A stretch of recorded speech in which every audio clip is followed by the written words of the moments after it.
생산성이라고 하는 가치의 첫 번째 시간으로 땅이 좋으면 좋은 열매를 많이 거둔다. 땅이 좋으면 좋은 열매를 많이 거둔다라는 말씀 제목으로 하나님 말씀 전하겠습니다. 생산성이라고 하는 이 말은 영어로 productivity라고 하는데요. 이 단어의 뜻은 수익성, 수학 능력이라고 합니다. 생산성이란 말은 투입된 자원 대비 산출된 생산량이 얼마인가를 대변하는 척도를 말합니다. 그러니까 우리가 얼마만큼의 이 자원을 투자해서 얼마만큼의 수익을 올렸는가, 자원 대비 그 수익량을 상출하는 것을 이 생산성이라고 하죠. 그래서 우리가 생산성을 높이기 위해서는 우리가 이 투입된 자원을 최대한 많은 수입을 얻기 위한 좋은 환경과 조건들을 미리 준비하고 그 위에 투자하고 그 위에 씨를 뿌릴 때 우리가 많은 열매를 얻을 수가 있게 되죠. 토양에는 적정한 수소 이온 농도라는 게 있습니다. 약 6.0에서 7.0 정도가 되어야지 이 토양에 씨를 뿌릴 때 그 씨가 잘 자라고 많은 열매들을 맺을 수가 있다고 합니다. 혹시 여러분들 토양의 산성화라는 말을 들어보셨는지 모르겠습니다. 토양이 산성화되는 일은요, 적정한 수소 이온 농도가 기준치보다 떨어졌을 때를 가리키는데요. 겨울에 비가 많이 와서 땅이 유실되어지거나 요즘에 많은 공해나 여러 가지 환경적인 문제로 인하여서 우리가 이제 산성비가 내린다고 그러잖아요. 그런 여러 가지 환경적 요소들에 의해서 땅이 산성화되어지면 나타나는 특징이 있다고 그래요. 첫 번째 특징은 땅이 숨을 쉬지 못한다고 그럽니다. 땅이 숨을 쉬어야 땅 속에 미생물이 살고 또 그 미생물을 먹이로 하는 지렁이와 같은 그런 벌레들이 살아서 땅을 옥토로 만들어 주는데요. 이런 미생물들과 벌레들이 살 수 없기 때문에 땅이 숨을 쉬지 못하는 죽은 땅으로 바뀌게 되죠. 그래서 땅이 딱딱하게 되어지고 작물들이 이 뿌리를 내리지 못하고 또 영양분을 흡수하지 못해서 작물들은 결국 자라지 못하고 죽고 만다는 것입니다. 그리고 이 산성화된 땅은 여러 가지 바이러스에 굉장히 취약한 모습을 보인다고 합니다. 그래서 농가들은요, 가을에 수확을 하고 나면 땅에다가 이런 석회를 뿌리거나 아니면 퇴비라고 부르는 유기질 비료 그리고 화학 비료들을 뿌리고 그리고 나서 그 땅을 이제 뒤집어 엎죠. 그리고 이 산성화된 땅을 중성화시키고 그 다음에 씨를 뿌려서 그 씨를 뿌린 땅에서 많은 열매들을 또 수확할 수가 있게 되어지는 것이죠. 오늘 이 본문의 말씀을 이 하나님 말씀을 듣는 사람들의 태도, 그 태도에 따라서 어떤 사람은 많은 수확량, 생산성을 얻을 수가 있고 신앙에, 또 어떤 사람은 전혀 생산하지 못하는, 오늘 여기서 우리가 기억해야 될 것은요, 굉장히 극단적이라는 거예요. 좋은 밭은 100배도 60배도 30배도 결실을 맺을 수 있지만 토양이 좋지 못하면 전혀 그 땅에서는 열매를 맺을 수가 없습니다. 그러므로 우리가 오늘 이 말씀을 들을 때에 좀 진지한 자세로 우리가 예배를 드리는 하나님의 말씀을 듣는 우리의 자세뿐만 아니라 오늘 여기서 강조하는 것은 말씀을 듣는 성도들의 마음 상태를 말하는데요. 우리가 어떤 마음 상태를 가지고 있어야 하나님의 말씀이 우리 속에 들어와서 열매를 맺을 수 있는가에 대한 생각을 하면서 오늘 말씀을 들었으면 좋겠습니다. 본문에 나오는 네 가지의 밭은 복음을 받아들이는 사람들의 네 가지 마음 상태를 말하는데요. 그런데 여기서 우리가 한번 제가 주석을 보면서 공부해 볼 때 네 부류의 마음을 말하는 것이 아니라 한 사람 안에 네 가지의 마음이 함께 공존하고 있다는 것으로 해석했어요.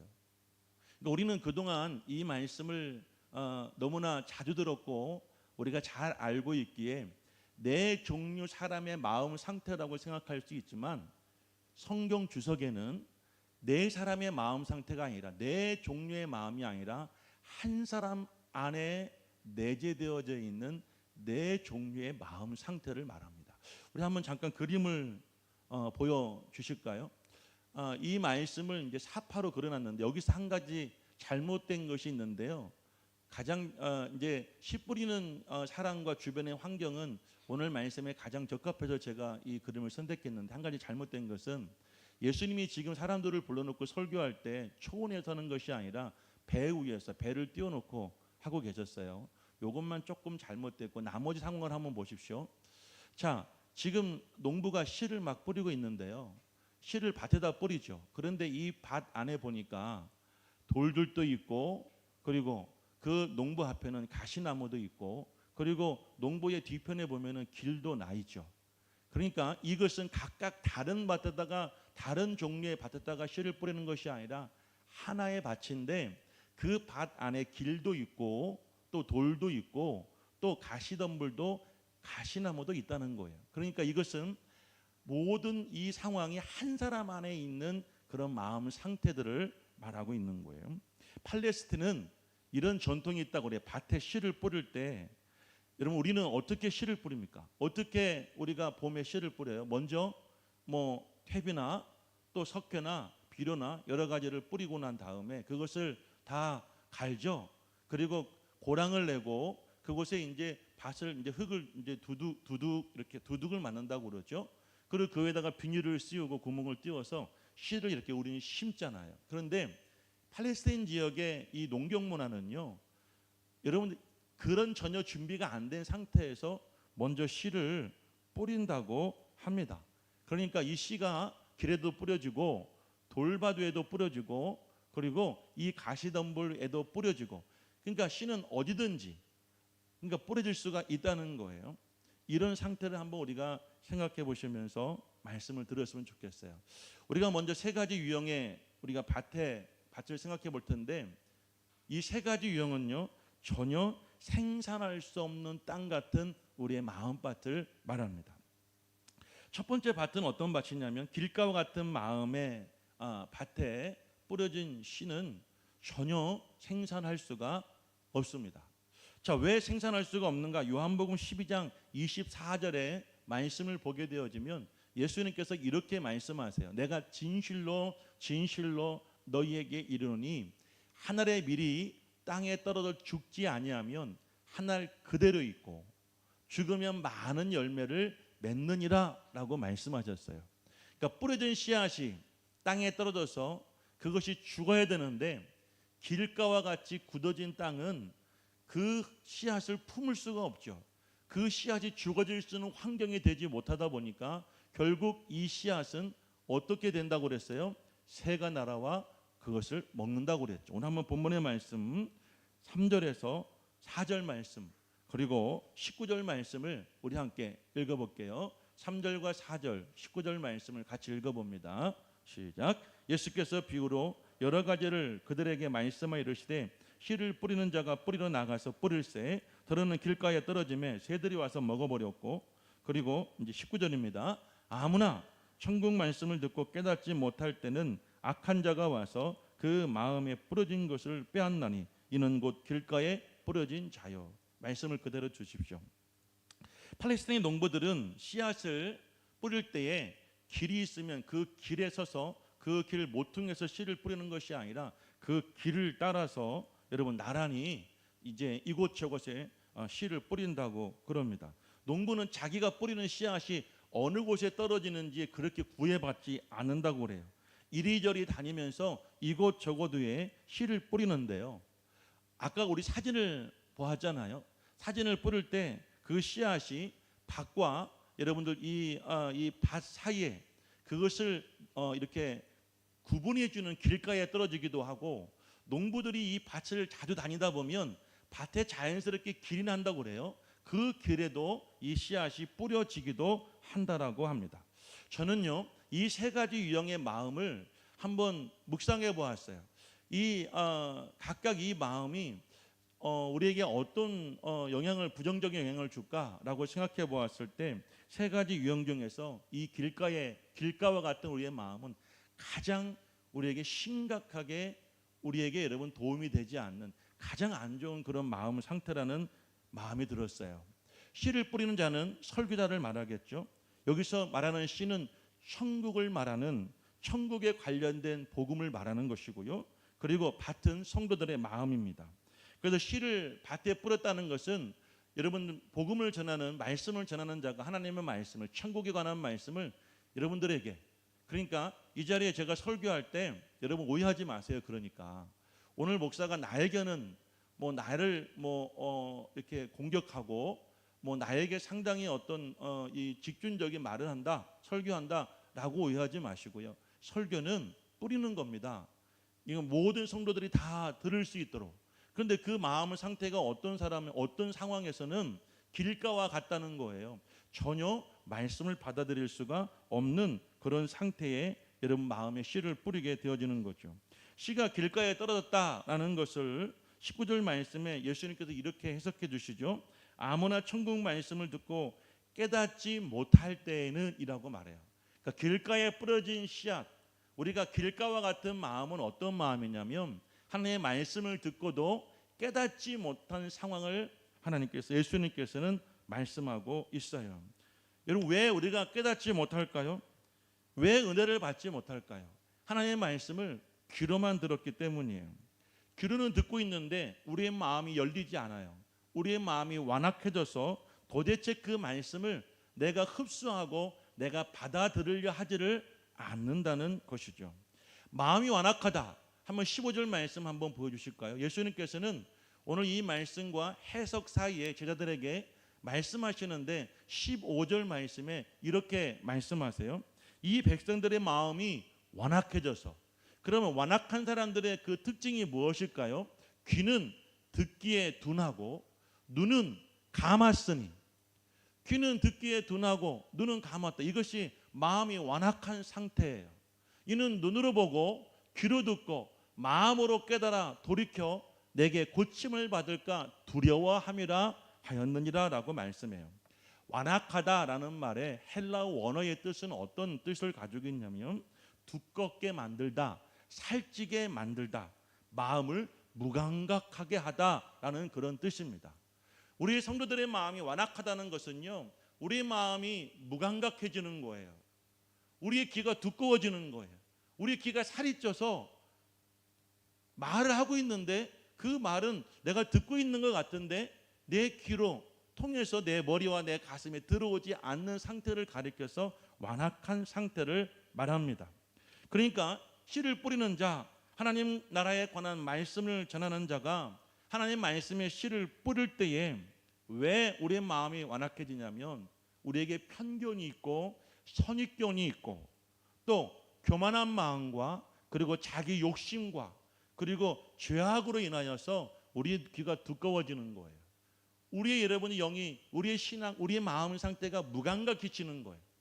이 자리에 앉아는 있지만 말씀은 듣고 있지만 귀로 통한 말씀이 내 안에 들어오지 않고 그 귓가에 머물고 있어요.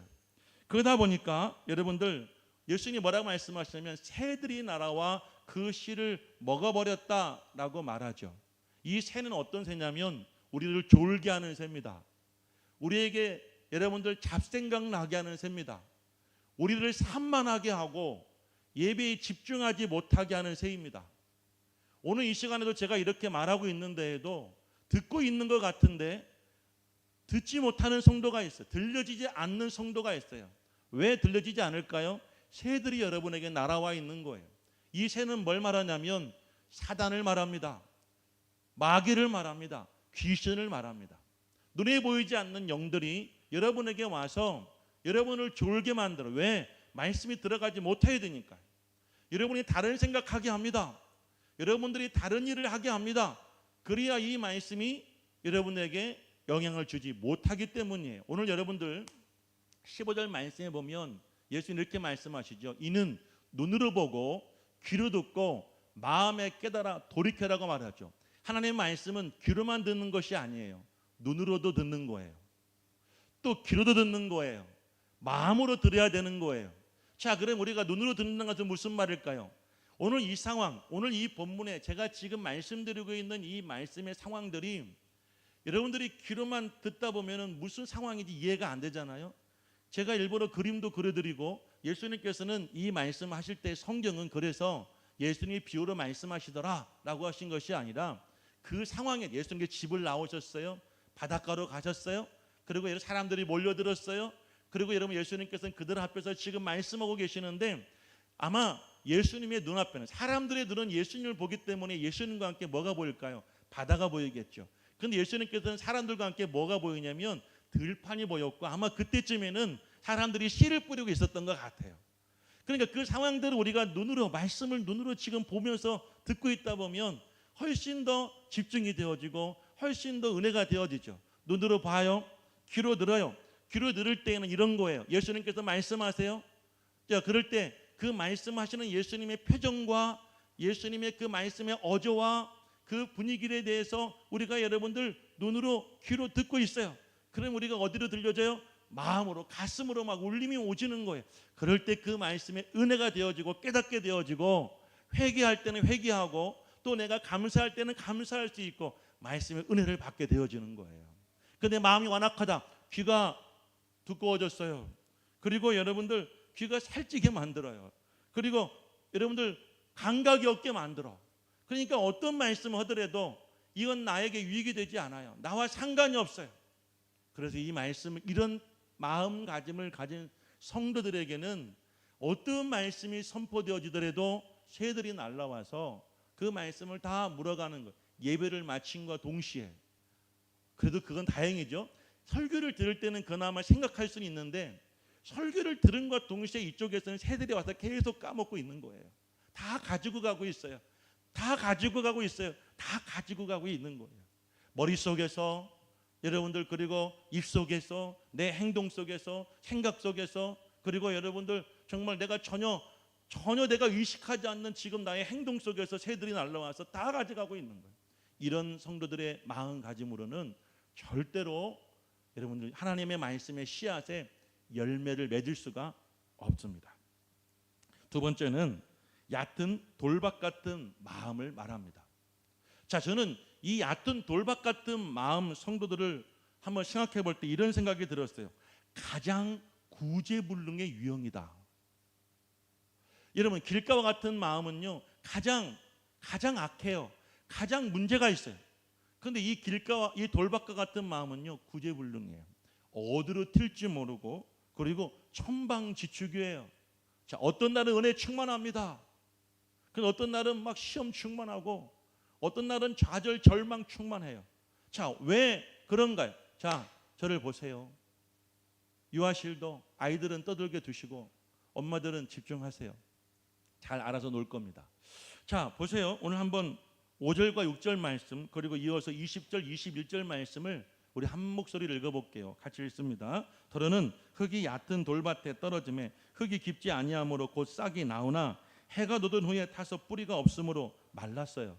20절부터 또 읽어봅니다. 돌밭에 뿌려졌다는 것은 말씀을 듣고 즉시 기쁨으로 받되 그 속에 뿌리가 없어 잠시 견디다가 말씀으로 말미암아 환난이나 박해가 일어날 때에는 곧 넘어지는 자요.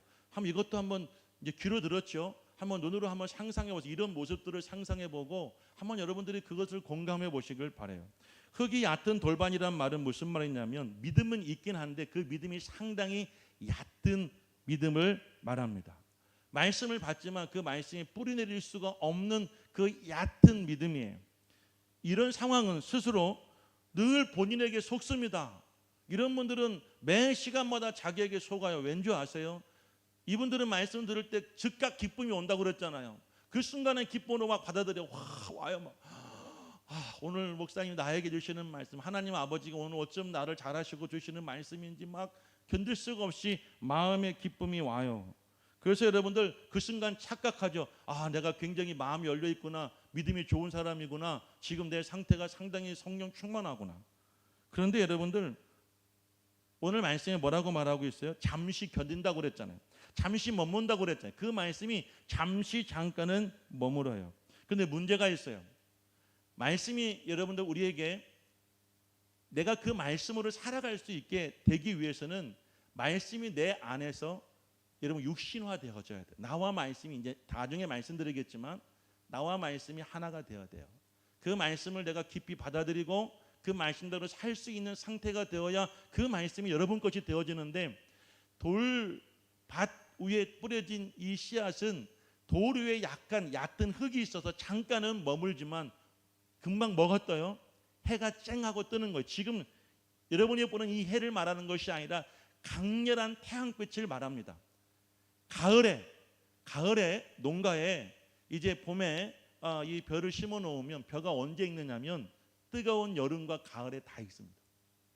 여름부터 초가을까지 그 뜨거운 햇볕 아래서 이 벼는 무르익어가고 그때 고개를 숙여가는 거예요. 만약 이 벼에 이 뜨거운 태양이 없다면 이 벼는 자라기만 할 거예요. 열매를 맺힐 수가 없어요. 성도는 언제 신앙 열매를 맺냐면 우리에게 다가오는 뜨거운 태양 같은 시련과 시험을 만날 때 그 말씀이 비로소 열매를 맺게 되어지는데, 말씀이 잠깐 머물 때에는 내가 기쁨이 있고 내가 굉장히 믿음 좋은 사람인 줄 알았는데 그 말씀으로 인하여 나에게 시험이 다가오고 문제가 찾아왔을 때 금방 어떻게 된다는 거예요? 말라버렸고 라고 말하죠. 6절 말씀 보니까 뿌리가 없으므로 말라버렸어요. 해가 돋는데 왜 말랐냐면 이미 그 말씀이 타서 없어졌어요. 그리고 또 이어서 뭐라고 말씀합니까? 21절 말씀 보니까 환난이나 박해가 일어날 때 곧 넘어진다라고 말하죠. 시험에 들고 넘어지는 거예요. 저는 이런 분들 참 많이 봅니다. 물론 여러분 가운데 그런 분도 계실 수 있겠지만 제 주변에 많은 분들 가운데 이런 분들이 상당히 많은 것 같아요. 금방 은혜 받고 금방 여러분들 예배나 말씀을 통해서 내가 뭔가를 큰 은혜를 받고 깨달은 것 같은데 오래 가지 못해요. 오래 가지 못하고 조금만 시험을 당하면 금방 넘어지고 금방 여러분 그 시험 때문에 고통당하는 모습들을 보게 돼요. 그래서 제가 말씀드린 거예요. 천방지축이라는 거예요. 가장 구제불능의 마음 자세가 바로 이런 마음 상태라는 것입니다. 그러므로 우리는 빨리 말씀을 들으면 내가 그 말씀을 받아들이고 여러분 시간이 가기 전에 얼른 그 말씀이 나와 하나가 될 수 있도록 내가 몸부림을 치는 훈련이 있어야 돼요. 우리가 지난 수요일날 사도행전 9장 말씀을 이제 함께 보았는데요. 사도 이제 그때는 바울이 아니고 사울이죠. 다메섹 도상에서 예수를 만났어요. 그리고 여러분 예수를 만났을 때 그는 밝은 빛을 보고 그 순간 눈이 멀어서 사람들의 손에 이끌려서 다메섹에 들어가 3일 동안 머물고 있었어요.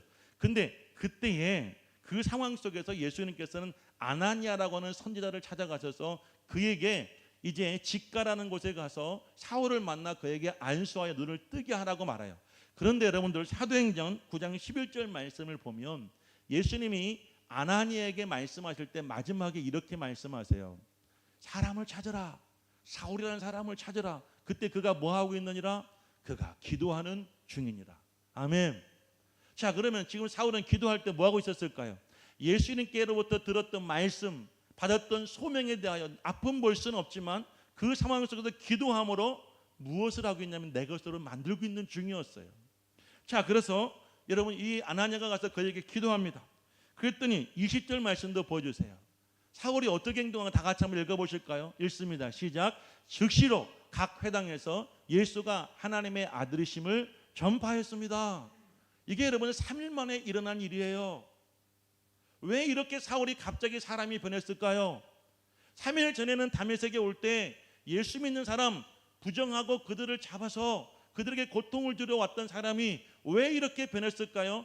이 말씀이 자기 안에 들어와서 예수님의 말씀이 자기 속에 들어와서 내가 예수님과 하나가 되어 예수님이 나에게 감동을 주고 이끄시는 대로 내가 순종하니까 즉시 나가서 사람들에게 복음을 전할 수가 있었던 거예요.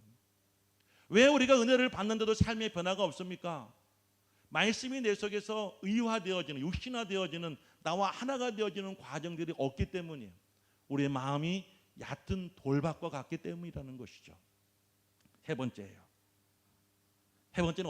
어떤 마음이냐면 가시떨기와 같은 우리의 마음밭에는 역시 절대로 열매를 맺을 수가 없어요. 저는 이 마음이 가장 안타까운 유형이라고 생각이 돼요. 기운이 있어서 가시떨기의 기운이 너무 강하게, 그늘이 너무 강해서 더 이상 자라지 못한다.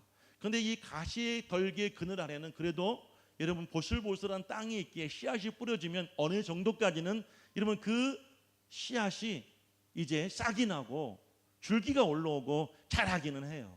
그 어느 순간 되어지면 이 가시떨기 기운 때문에 막혀서 더 이상 자랄 수가 없고 열매를 맺을 수가 없다는 것이죠. 한번 오늘 본문 7절의 말씀과 이어서 22절의 말씀을 이어서 같이 한번 읽어보시겠습니다. 같이 읽어보십니다. 7절과 22절입니다. 더러는 가시떨기 위에 떨어짐에 가시가 자라서 기운을 막았어요. 22절이에요. 가시떨기에 떨어졌다는 것은 말씀을 들으나 세상의 염려와 재물의 유혹에 말씀이 막혀 결실을 하지 못하는 자요. 이 가시떨기의 억센 기운이 이 씨앗을 더 이상 자라지 못하게 하고 결국 열매를 맺지 못하게 한다는 것이죠. 이런 사람들의 마음에는 두 가지가 공존하고 있어요. 하나는 영적인 가치를 상당히 중요시하게 생각해요. 신앙적이고 말씀적이고 은혜 받고 내가 여러분들 교회 다니고 이런 여러분들 신앙생활에 대해서도 상당히 중요하게 여겨요. 근데 또 한 가지 마음은 세상적인 가치도 굉장히 중요하게 여겨요. 내가 인간관계하고 세상에서 내 위치, 내가 차지하고 내가 하는 그런 모든 삶에 대해서도 포기할 수가 없어요. 교회도 포기하지 못하고 세상도 포기하지 못해요. 평상시엔 아무 문제가 없는 것 같은데 이런 분들에게 갑자기 결정적인 순간에 영적인 가치보다 세상적인 가치에 내가 마음이 끌리고 내 신앙을 버릴 수밖에 없는 그런 상황이 찾아오게 된다는 것이죠. 한 청년이 예수님을 찾아왔어요. 마태복음 19장에서는 마태는 이 사람을 청년이라고 말하고요. 누가복음 18장 말씀 보니까 관리라고 말하고요. 마가는 큰 부자라고 말해요. 큰 부자 관리 청년이 예수님을 찾아오게 된 거예요. 이 사람이 마태복음 19장 말씀 이제 16절부터 쭉 보여주세요. 예수님을 찾아와서 이렇게 묻습니다. 내가 무엇을 하여야 영생을 얻을 수 있겠습니까? 그러자 17절 말씀에 예수는 이렇게 말씀하시죠. 내가 생명에 들어가려면 계명들을 지키라. 자, 그러자 18절 말씀에 어느 계명입니까? 19절 20절 18절과 19절 말씀 보면 예수께 이렇게 말씀하시죠. 살인하지 말라, 간음하지 말라, 도둑질하지 말라, 거짓 증언하지 말라, 내 부모를 공경하라, 내 이웃을 내 자신과 같이 사랑하라 하신 것이니라. 그러자 이 청년이 말해요. 저는 어려서부터 이 모든 것을 지켰사온데 아직 무엇이 부족합니까? 나는 어릴 때부터 교회를 다녔고 이 계명들을 잘 지켰는데 아직 제가 또 무엇이 부족합니까? 그러자 예수님께서 그에게 해답을 주었어요. 다 같이 한번 21절 말씀 읽어보시겠습니다. 같이 읽습니다. 예수께서 이르시되 내가 온전하고자 할진대 가서 내 소유를 팔아 가난한 자들에게 주라. 그리하면 하늘에서 보화가 내게 있으리라. 그리고 와서 나를 따르라. 자, 보세요. 하늘의 보화, 나를 따르라. 예수를 따르는 것은 세상적인 가치가 아니라 영적인 가치죠. 이 사람이 예수님의 제자가 될 수 있는 저의 기회가 되었어요. 어렸을 때부터 계명을 지켰고요. 이 사람은 성실하고 이 사람은 여러분들 정말 자기의 삶에 최선을 다했어요. 그러니까 젊은 나이에 관리가 되었고 큰 부자가 되었어요. 그리고 여러분들 인생이 무엇인지, 진리가 무엇인지, 평안이 무엇인지, 영생이 무엇인지에 대한 깊은 고찰을 할 만큼, 고민을 할 만큼 이 사람은 상당한 경지에 이르렀어요. 그래서 예수님을 찾아왔고 드디어 예수님께 해답을 얻었습니다. 너에게 한 가지 문제가 있는데 내 재산을 팔아서 가난한 자들에게 나누어 주고 그러면 그때 무슨 일이 벌어져요? 하나님이 너에게 보화를 줄 것이다. 아멘 안 하시잖아요. 여러분 마음속에 지금 가시가 여러분의 기운을 꽉 누르고 있기 때문이에요. 아니 재산을 팔아서 나눠주라고요? 내 것을 포기하라고요? 그런데 내 것을 포기하지 못해본 사람들에게는 그 다음 예수님의 말씀이 도대체가 이해가 안 돼요. 하늘에서 보화가 내게 있으리라. 내 것을 포기해본 사람은 그 보화의 기쁨을 알게 돼요. 지금 저와 논의 받으신 몇 분들이 계시죠.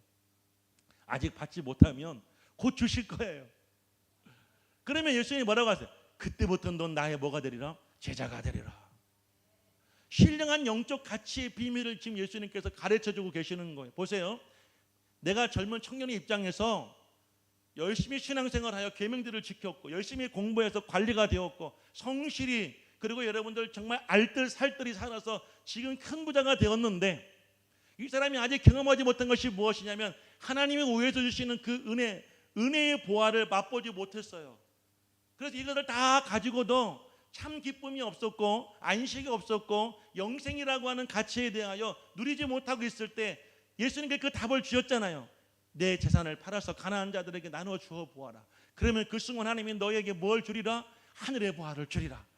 여러분, 하늘의 보화를 얻은 자, 그 사람을 가리켜 예수님은 뭐라고 말합니까? 나의 제자다. 아멘. 그런데 이 청년이 그 말씀 듣고 어떤 반응을 보였는가 아시죠? 먼저 마태복음 여러분들 19장 22절 말씀 한번 똑같이 세 개 다 넣었어요. 방송실 다 보여줘 보세요. 마태복음 19장 22절, 그리고 누가복음 18장 23절, 마가복음 10장 22절을 한번 천천히 읽어볼게요. 같이 읽습니다. 그 청년이 재물이 많음으로 그 말씀을 듣고 근심하며 가니라. 자 보세요. 마태는 굉장히 제가 볼 때에는 이 청년을 많이 배려했어요. 근심하며 갔다고 그랬죠. 그런데 누가는 굉장히 그 상황을 사실적으로 그 사람의 마음을 한번 이렇게 묘사했어요. 한번 읽어볼게요. 누가복음 읽습니다. 시작. 그 사람이 큰 부자이므로 이 말씀을 듣고 심히 근심하더라.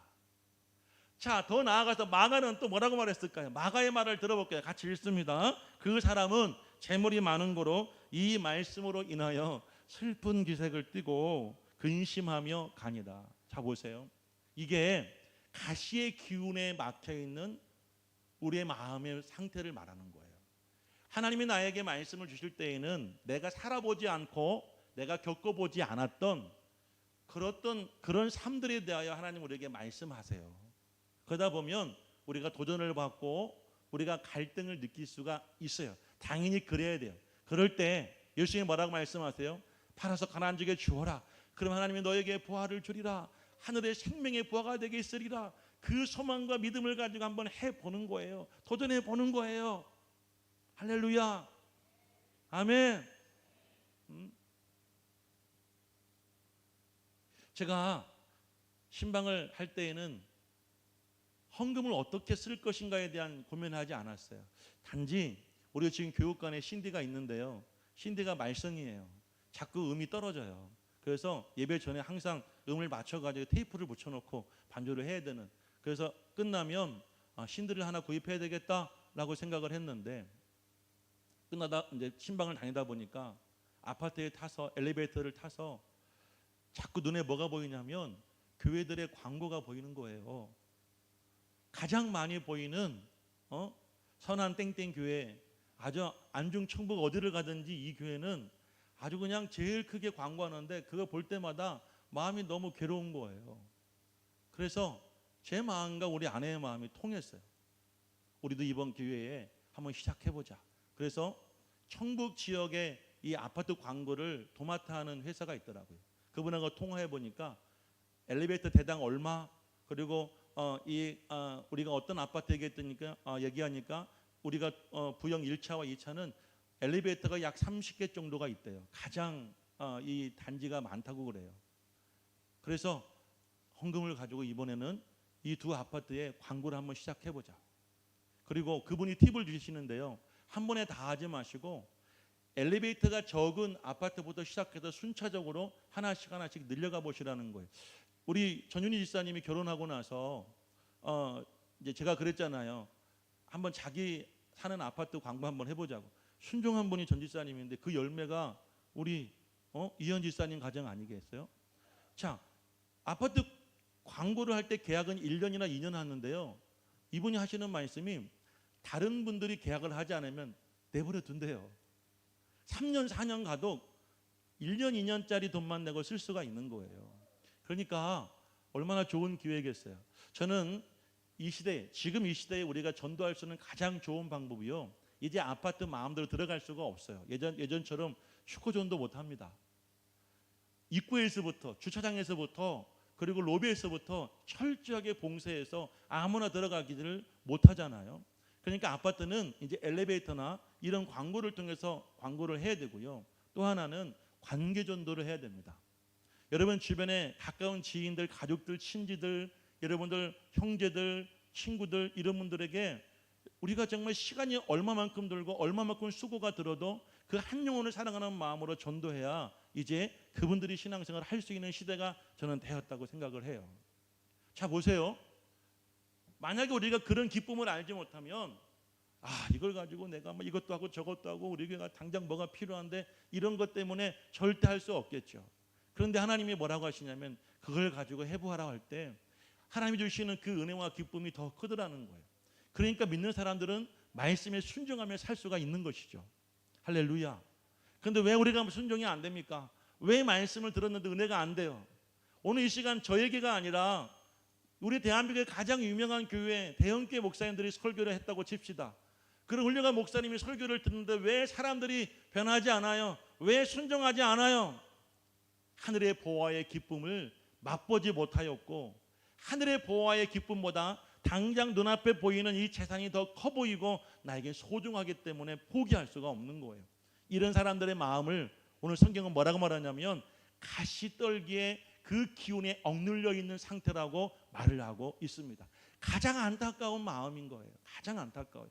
신앙이 있어요. 말씀이 구석에 있어요. 아직 갈등하고 고민하고 있는데 결단을 못하고 있어요. 왜요? 그 기운이 강하기 때문에 세상의 염려와 재물의 유혹과 이 모든 것들이 그 마음을 덮고 있기 때문에 그 마음을 붙잡고 있기 때문에 내가 이것을 쉽게 하기가 어려운 거예요. 절대 이런 마음으로는 하나님의 말씀이 열매를 맺을 수가 없습니다. 유명한 행복론자 칼 히튼 이런 말을 했어요. 사람의 욕심은 가질수록 커지는데요, 이는 바닷물을 마시는 것 같아서 가지면 가질수록 더 갈증을 느낀다라고 말했어요. 사람의 욕심은 마치 바닷물과 같다는 거예요. 여러분 바닷물 드셔보셨어요? 저희 어렸을 때 제가 살던 지역이 저 남당리에 가까운 곳에 살았어요. 예전에는 저기 심포처럼 바닷물이 들어오고 배가 들어오던 지역이었는데 시간이 지나면서 육지화되어지고 집을 짓고 살았는데요, 땅 아래에는 여전히 짠물이 흐르고 있었던 거예요. 지금처럼 상수도가 없을 때에 시골에서 땅을 파고 이제 수돗물을 먹는데 할아버지 댁에 가서 물을 먹으면은요, 물 한 통을 다 먹어도 갈증 해소가 안 돼요. 배는 막 불러와요. 차가운 물 먹으면 막 목은 막 시려오고 배는 불러오는데도 이 바닷물, 이 짠물을 먹으면 뭔가 갈증 해소가 안 돼요. 사람의 욕심은 그와 같다는 거예요. 아무리 마시고 아무리 집어넣어도 해소가 안 돼요. 그러니까 우리는 어떻게 해야 됩니까? 하나님께 우리에게 재물을 갖지 말라고 하시지 않았어요. 자, 이어서 한번 예수님의 말씀을 들어볼까요? 한번 10장 24절 25절 말씀, 제자들에게 하신 말씀이에요. 예수님께서 여러분 제자들에게 말씀하시기를 24절 다 같이 읽어봅니다. 제자들이 그 말씀에 놀라는지라. 예수께서 다시 대답하여 이르시되 얘들아, 하나님의 나라에 들어가기가 얼마나 어려운지. 25절 말씀 이어서 읽어봅니다. 낙타가 바늘귀로 나가는 것이 부자가 하나님 나라에 들어가는 것보다 쉬우니라 라고 말했어요. 자, 여러분 우리가 그동안 낙타가 바늘귀 들어간다, 우리가 그 바늘귀를 뭐로 생각했어요? 여러분 가정에 있는 그 바늘과 그 실 생각했죠. 그 바늘귀 생각했죠. 잘못된 생각에 잘못 알고 있었던 거예요. 자, 이스라엘 나라에는 외침이 많았다고 그래요. 그러다 보니까 성을 쌓았어요. 그리고 성을 쌓고 큰 이제 곳곳에 큰 문을 만들어 놓았는데 낮에는 큰 문을 개방해서 사람들도 동물들도 갖가지 여러 모양들이 이곳에 출입하다가 밤이 되어지면 외적의 출입을 막기 위해서 이 대문을 막아놓고요, 한쪽 구덩이에 있는 쪽문을 열어 놓았어요. 그 쪽문이 바로 바늘귀 문이었다고 그래요. 한번 사진 한번 보여줄래요? 자, 위에 보시면 빨간색으로 이렇게 표시해 놓은 것이 이게 바늘귀 문이에요. 그리고 아래에 보면 사진 두 개가 있죠. 사진 두 개 보면 어떤 상황을 지금 보여주고 있어요? 낙타가 문 앞에 있잖아요. 이 낙타는 이 문을 통과해야 되는 거죠. 자, 그런데 이 낙타가 문을 통과하려면 어떻게 해야 됩니까? 등에 있는 짐 다 내려놔야 돼요. 그 낙타는 최대한 몸을 낮춰야 돼요. 굽혀야 돼요. 그 문에 자기 몸을 맞춰야지만이 그 문에 들어갈 수가 있다는 것이죠. 그러니까 예수님께서 제자들에게 말씀하신 것이 뭐라고 말씀하셨냐면 낙타가 이 바늘귀문으로 들어가는 것이 부자가 하나님 나라에 들어가는 것보다 쉽다라고 말하죠. 그 이유가 무엇일까요? 이 욕심과 또 근심과 이 모든 짐들을 부자일수록 쉽게 내려놓을 수가 없어요. 없으면 가볍죠. 없는 사람일수록 그거 문제 아니에요. 한 가지 두 가지 가지면 가질수록 여러분 그것이 나에게 정말 굉장한 부담이 되는 거죠. 오늘 이 그림처럼 낙타가 이 문을 들어가고 통과하기 위해서는 반드시 통과해야 되는데 짐을 다 내려놓고 낙타 먼저 들어갑니다. 낙타의 주인은 낙타 등에 있던 짐들을 다 들어서 문 안으로 옮겨주고 다시 낙타에게 실어주든지 같이 들어가야 돼요. 우리의 짐을 예수님께 뭐라고 말씀하세요? 수고하고 무거운 짐진 자들아 다 내게로 오라고 말씀하셨죠. 내가 너희를 쉬게 하리라고 말씀하셨어요. 우리가 예수님께 우리의 삶의 짐과 여러분 우리의 근심과 걱정과 여러분 이런 모든 일들을 맡기지 못하면 내려놓지 못하면 말씀의 씨가 자라기가 어렵다는 거예요. 그러니까 지금도 머릿속에 아이고 오늘 집에 날씨가 나올 때는 햇빛이 있어가지고 깨를 널어놨는데 비가 오려고 그러네. 어떡하나 깨가 비 맞으면 안 되는데 쌀을 널어놓았는데 고추를 널어놓았는데 혹시 내가 가스불을 켜놓고 온 건 아닌가? 제가 건망증이 심해가지고요 가끔씩 차에서 내리는데 이 기아에 파킹을 놓지 않고 후진해 놓고 내릴 때가 있어요. 그러면 시동을 끄면 기아가 풀리니까 차가 앞뒤로 막 움직여요. 한 번은 제가 호되게 한번 정말 이렇게 놀란 적이 있어가지고 요즘에는요 분명히 제가 파킹 놨는데도 한참 오다가 다시 돌아가가지고 확인하고 가요. 근데 그러니까 어떻게 내려놓지 못하는 거죠. 이 가시의 기운이 생각과 마음을 꽉 짓눌러서 하나님의 말씀이 막 자랄 수 있는 환경을 다 저해해버리는 거예요. 그러니까 열매를 맺을 수가 없는 거예요. 마지막입니다. 그러면 어떤 땅이 풍성한 열매를 맺게 할까요? 이 땅은 100배 혹은 60배 혹은 30배의 결실을 맺게 해주는 그런 땅을 말합니다. 한번 8절과 23절 말씀을 함께 읽어보겠습니다. 8절과 23절 다 같이 읽습니다. 더러는 좋은 땅에 떨어짐에 어떤 것은 100배 어떤 것은 60배 어떤 것은 30배의 결실을 하였느니라. 23절 좋은 땅에 뿌려졌다는 것은 말씀을 듣고 깨닫는 자니 결실하여 어떤 것은 100배 어떤 것은 60배 어떤 것은 30배가 되느니라 하시더라. 폴 메이어라는 분이 이런 말씀하셨어요. 생산은 결코 우연히 되지 않는다. 그것은 항상 최선의 열매를 얻고자 하는 결심, 그것을 이루기 위한 현명한 계획, 그리고 그 계획을 실천하는 집중된 노력의 결과이다라고 말을 했어요. 우리가 여러분들 이 믿음의 열매도 쉽게 얻어질 수가 있는 것이 아니죠. 오늘 23절 말씀에 말씀을 듣고 깨닫는다는 말은 무슨 말이냐면요. 잘 들어보세요. 하나님의 말씀을 듣고 깨닫는다. 이 깨닫는다라는 말의 의미는 두 개의 사물이 하나로 합쳐진다라는 뜻이에요. 두 개의 사물이 하나로 합쳐진다. 자, 좋은 땅과 같은 마음을 가지고 있는 사람은 어떤 마음 상태냐면요. 자기 마음에 떨어진 말씀에 자기의 가치관, 자기의 생각, 자기의 사상을 그 말씀에 포개워서 그 말씀에 자기가 동화되어지는 거예요. 다시 말하면 땅에 떨어진 씨가 땅을 그 씨가 이제 이렇게 품어주잖아요. 그러면 그 씨가 땅 속에 어떻게 돼요? 발화가 되어지고 썩으면서 이제 거기서 생명력이 나오죠. 뿌리가 나오고 뿌리가 깊이 이제 내리면서 줄기가 나오고 잎이 나오고 그리고 꽃이 나오고 열매를 맺게 되는 것처럼 여러분 우리가 깨닫는다라는 말은 두 가지가 상황이 겹쳐지게 되어지는데 나라고 하는 사람의 가치와 자아와 생각과 인생과 이 모든 것들이 하나님의 말씀이 들어왔을 때 그것에 내가 이렇게 품어지는 거예요. 그래서 내가 그 말씀과 내 삶이 하나가 되어져 가는 거예요. 내 생각이, 내 가치관이, 내 자아가 그 말씀과 일티되어져 가는 것을 깨닫는 거예요. 지금 이 시간 말씀 들을 때 깨닫는 분들은 어떤 분들이냐면요. 지금 나에게 말씀이 들어와서 자꾸 나를 어떻게 해요? 그 말씀대로 살게 하는 역사가, 그 마음의 움직임이, 그런 어떤 발화의 역사가 내 속에 막 일어나고 있는 것을 깨닫는다라고 말하는 것이죠. 그럴 때 나를 포기할 수 있고, 그리고 더 나아가서 내가 말씀대로 살아감으로 말미암아 어떻게 돼요? 말씀이 나를 이끌어가는. 저는 이 말씀 준비할 때 이것이 좀 약간 저속한 편인데요, 가장 적절한 편 같아서 제가 한번 사용해 볼게요. 이런 말이 있죠. 사람이 술을 먹을 때 처음에는 사람이 술을 먹어요. 두 번째 어떻게 돼요? 술이 술을 먹어요.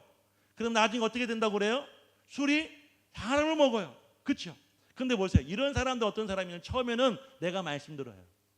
그러다가 어느 순간 말씀을 듣게 하고, 그리고 말씀이 결국 뭐를 듣게 하냐면 말씀이 나를 듣게 하는 거예요.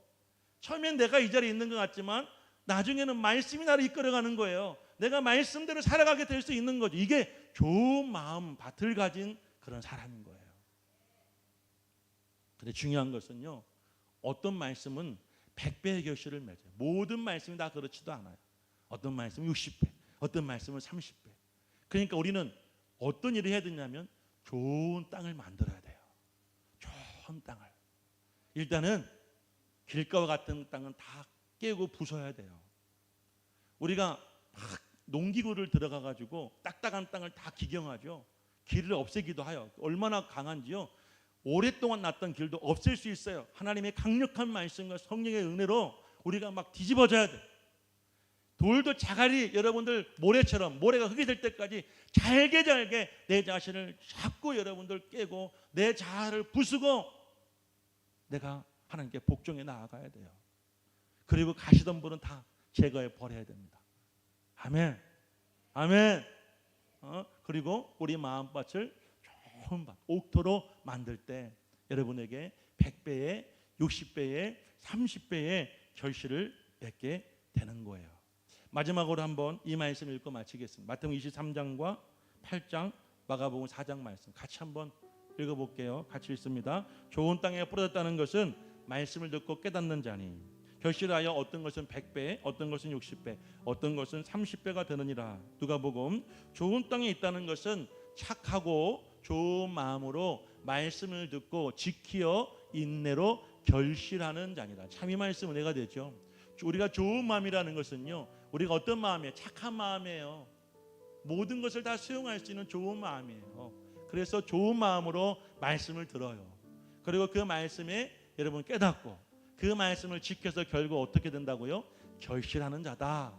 자, 그리고 20절 마가복음 4장 20절 다 같이 읽습니다. 좋은 땅에 뿌려졌다는 것은 곧 말씀을 듣고 받아들이는 거죠.